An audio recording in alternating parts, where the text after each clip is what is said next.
Denis. El día de hoy voy a exponer acerca de la contaminación electromagnética.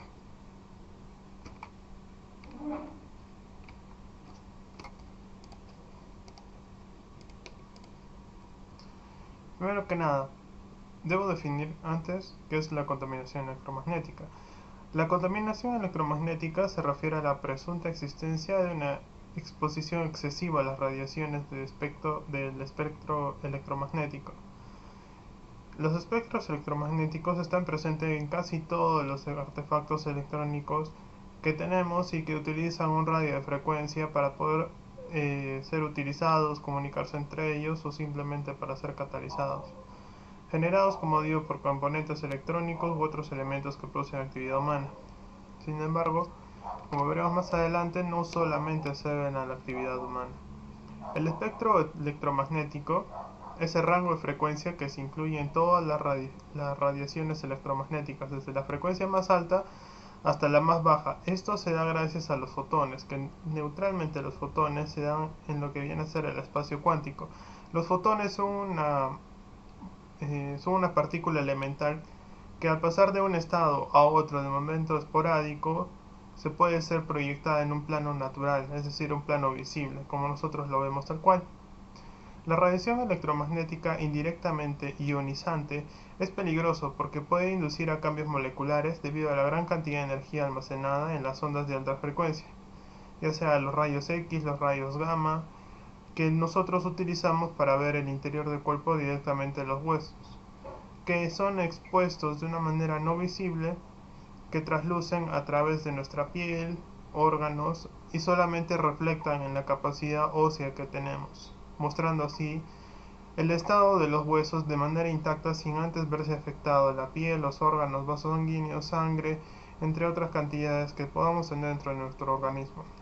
El visible es el rango de frecuencia que puede percibir nuestros ojos y corresponde aproximadamente con los colores del arco iris. Bajo ese rango que podemos ver, sin embargo, al tacto es imperceptible, es, digamos, el espectro electromagnético más natural que podemos tener. Y como hemos dicho al inicio, no simplemente se produce por efectos humanos.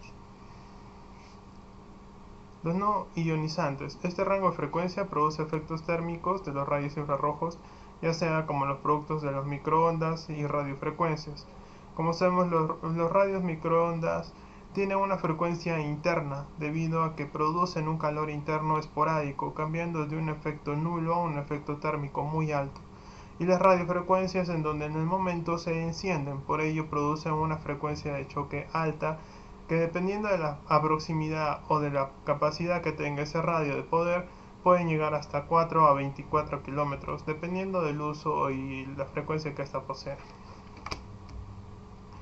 La contaminación electromagnética tiene tres tipos, o es mejor dicho, apeligra a tres tipos diferentes, que son capaces de inducir una corriente eléctrica o de choque eléctrico, que producen dañar personas, animales, sobrecargar o dañar aparatos. Eso es simplemente, por poner un ejemplo muy rudimental, cuando un niño travieso en su inocencia coloca algún objeto metálico dentro del conductor de electricidad, produciéndose un choque esporádico, generando daños incluso dentro del organismo, porque como bien sabemos, el mayor porcentaje de nuestro cuerpo está compuesto por agua. El agua siendo un conductor natural de la fuente de electricidad, en este caso de la toma de corriente. Los peligros de incendio, en el caso de la fuente sea muy alta en la radiación, puede conducir una corriente eléctrica de tal intensidad que genera una chispa que puede causar incendios en ambientes con combustibles, como ejemplo el gas natural, ya sea en los desiertos como el llamado pozo al infierno o entrada al infierno que se encuentra en los desiertos sauditos, de los cuales se pretendía llegar a apagar en aproximadamente 5 meses, de lo cual hasta el momento se tiene un aproximado de 20 años más que va a caducar el gas natural que produce la Tierra. Los biológicos por el efecto térmico que pueden causar algunos campos electromagnéticos a intensidades muy altas, como el ya mencionado horno microondas. Los orígenes electromagnéticos, directamente tenemos dos orígenes, el natural y el humano. El natural están presentes en todas las partes, aunque son invisibles en lo general. Básicamente todos son invisibles al ojo humano. Excepto, como ya he mencionado, el arco iris. Existen algunas excepciones al caso, sin embargo la más conocida es ella. Las de origen humano son los espectros electromagnéticos de campos generados por acción humana. Como ya hemos mencionado, pueden ser los rayos X, rayos gamma. Los posibles efectos dañinos en la salud. Algunos estudios poblacionales y epidemiológicos correlacionan significativamente la radiación electromagnética no ionizante con daños a la salud humana. Por ejemplo, Horst-Hare et al. Señalan que la probabilidad de cáncer aumenta 3 veces en la población que vive dentro de un rango de 400 metros en una antena telefónica, en comparación con una población que vive fuera de ese rango. Lamentablemente, nuestras poblaciones, al ser tan centralizadas, aproximadamente, según los estudios IPSO y los que tenemos gracias a la telefónica del año 2019, en el primer semestre se determinó que por cada 6 cuadras existía al menos una antena telefónica, radial o una antena similar, que produce efectos electromagnéticos dentro de la población en general.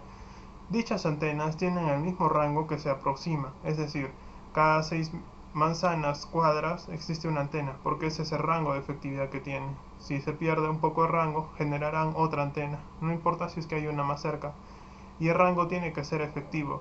El cambio de antenas que se vería afectado para la economía de dichas empresas no es mucho, sin embargo la demanda es muy poca. Por ende, muchos países han optado por colocar antenas mucho más altas para que la radioactividad electromagnética que produce sea mínima. Sin embargo, en nuestro país no se ve proyectado. Los efectos posibles que causa, ya sean los efectos térmicos, inotérmicos o atérmicos. Los térmicos, que la absorción de calor se suele considerar como un efecto. Es térmico si viene acompañado por un aumento de temperatura corporal al menos de 1 grado. Suceden con la intensidad en los campos relativamente altos. Claramente podemos ver un ejemplo clásico y de antaño, el cáncer a la piel, que es algo muy natural en nuestras épocas. Claro que antes se veía como una enfermedad rara y muy inexpresiva, porque no se manifestaba de una manera agresiva. Sin embargo, ahora lo hace, porque nuestro, por así decirlo, atemporada época arequipeña, el sol, a comparación de muchos años atrás, es volátil. Estar expuesto al sol arequipeño durante mucho tiempo puede causar irritaciones en la piel muy graves. Lo que nosotros conocemos como insolaciones en algunas personas puede ser muy grave, ya que nuestra piel aproximadamente en 3 o 4 años cambia su coloración de un 0 a un 10. Efectos no térmicos o atérmicos. Aquellos que no vienen acompañados por un aumento de temperatura, se discute si serían causados en el caso de existir por un mecanismo hasta hoy desconocido. Un claro ejemplo, en el 2004 se debatía mucho sobre las antenas, en el país exactamente en Argentina, ya que las antenas telefónicas producían unas ondas electromagnéticas no visibles pero sí captables por el ojo. Sin embargo, dichas ondas se manifestaban muy levemente, las personas podían incluso decir que traspasaban sus cuerpos, lo cual no era mentira. Sin embargo, no se logra demostrar hasta el día de hoy que dichas ondas que traspasan la piel, los huesos, los cartílagos, todo nuestro organismo son dañinas o no, ya que solamente son perceptibles por los aparatos electromagnéticos. Los efectos en los dispositivos electromagnéticos. La radiación electromagnética artificial ha aumentado paulatinamente con el desarrollo de nuestra tecnología y se encuentra alrededor de las líneas de energía, herramientas de electricidad, electrodomésticos, se extiende hasta varios centímetros, incluso metros de su radio de acción.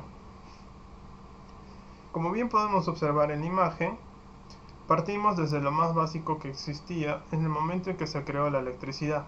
Los postes de alumbrado público, los postes que transmiten la electricidad, que dicho sea de paso solamente eran cables, que no transmitían ningún tipo de onda porque no llegaban a un aparato electrónico en ese momento. Una vez conectado, recién producía cierta onda, sin embargo, esas ondas se fueron expandiendo conforme la tecnología fue inventando. Un dispositivo que todos tenemos a la mano, que son los smartphones, producen una onda natural digna del dispositivo, ya que sin ello no sería un celular, que son las ondas electromagnéticas para recibir llamadas, en este caso de antenas telefónicas, en su gran mayoría. Pueden producir incluso dentro de los propios celulares sin necesidad de la antena telefónica, es decir, algo que producen ellos por su propia capacidad, que nosotros lo conocemos como Bluetooth. El Bluetooth también es una especie de onda electromagnética que transmite a otros dispositivos en el cual se comunican y tienen una onda de comunicación.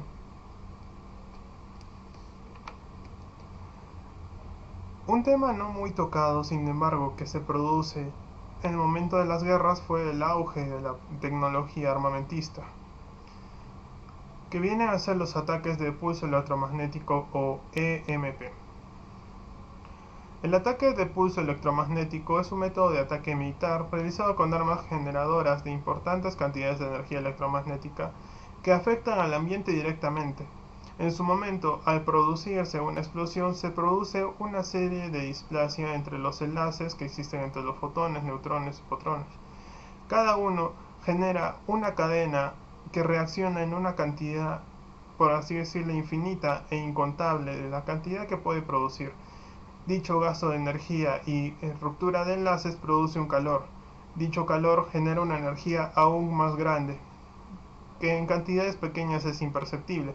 Sin embargo, en grandes escalas pueden producir grandes daños, ya sean las bombas de Hiroshima y Nagasaki, o un ejemplo a escala que se produjo hace 10 años, en el momento en que se producía una guerra armamentista simulada, en el cual se mostraba el rango de efectividad de una bomba nuclear del mismo porcentaje que se lanzó en Hiroshima, en el corazón de Estados Unidos, directamente afectando San Francisco, Los Ángeles, Winnipeg, Seattle, Houston y Atlanta, teniendo un rango de efectividad de 400 kilómetros a la redonda. Eso ha sido todo por parte de mi exposición, espero les haya informado de muchas cosas. Gracias.